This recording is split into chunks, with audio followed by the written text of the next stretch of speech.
ফাইদা বাতাগাইনাল ইজ্জাতা বিগাইরিহি আদাল্লানা আল্লাহ, যখন আমরা ইসলাম ছেড়ে ভিন্ন কোনো কিছুর মাধ্যমে ইজ্জত তালাশ করব, অন্য কোথাও আর ইজ্জত পাবো না, উল্টো যিনি ইজ্জত দিয়েছিলেন তিনি লাঞ্ছিত করে ছাড়বেন।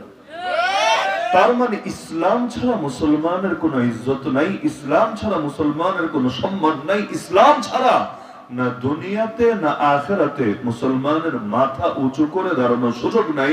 ইসলাম এসেছে মুসলমানের দুনিয়াও করে দিতে, ইসলাম এসেছে মুসলমানের আখিরাতও করে দিতে।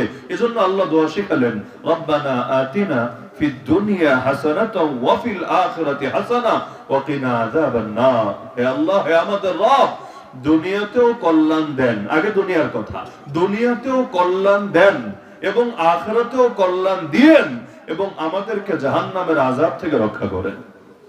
তাহলে দুনিয়ার কল্যাণের কথা আগে কেন?